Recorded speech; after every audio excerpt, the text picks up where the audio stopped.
بسم اللہ الرحمن الرحیم۔ آج انتہائی انوکھا یونیک مسئلہ آپ کے سامنے پیش کرنے جا رہا ہوں۔ وہ مسئلہ یہ ہے کہ میراث کا مسئلہ معلوم کرنے کا طریقہ جاننا بے حد ضروری ہے۔ ہمارے لیے ضروری ہے کہ ہم اس مسئلے کو پوچھنے کا طریقہ جانیں۔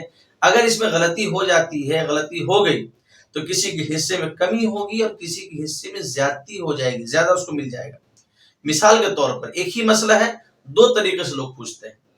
پہلا طریقہ یہ ہے کہ آگے پوچھتے ہیں مفتی صاحب یہ بتائیں کہ ماں زندہ ہے اور دو بھائی بہن زندہ ہے، تو ہم کہتے ہیں اور 8 لاکھ، سپوز کیجئے 8 لاکھ روپے، تو 8 لاکھ جیسے کہ پوچھتے ہیں ہم کہتے ہیں، غور سے سنیے گا، ہم کہتے ہیں ماں کو چھٹا حصہ دے دیجئے، یعنی 1,33,000 سم تھنگ اب ماں کو دے دیجئے، اور جو بچا ہے، جو بہن ہے اس کو سنگل ملے گا، اسی کا ڈبل بھائی کو دے دیجئے۔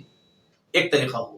دوسرا طریقہ آگے پوچھتے ہیں کہ بیوی ہے اور اس کے 2 بچے، ایک لڑکا ہے ایک لڑکی ہے، تو ہم کہتے ہیں کہ بیوی کو 8 لاکھ میں سے سمن یعنی 8واں حصہ 1 لاکھ روپے دے دیجیے، اور جو بچا ہے وہ آپس میں لڑکا اور لڑکی میں تقسیم کر دیجیے، لڑکے کو ڈبل لڑکی کو اس کا سنگل دے دیجیے۔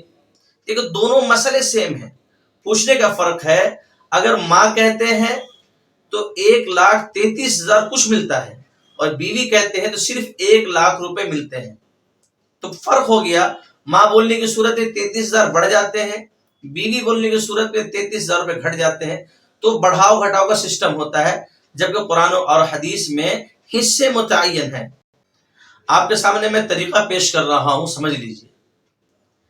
جس شخص کا انتقال ہوا ہے، زندہ لوگوں کا ان سے رشتہ جوڑے۔ مثلا یوں کہے کہ فلاں شخص کا انتقال ہو گیا اور وارثین میں جو زندہ ہے وہ بیوی ہے، وہ لڑکا ہے، وہ لڑکی ہے، وہ ماں ہے، وہ باپ ہے، وہ بھائی ہے، بہن ہے، چچا ہے، فلاں فلاں، تو یہ مسئلہ سمجھنے میں آسانی ہوگی، بتانے میں بھی آسانی ہوگی۔ ہم غلطی کہاں پر کرتے ہیں؟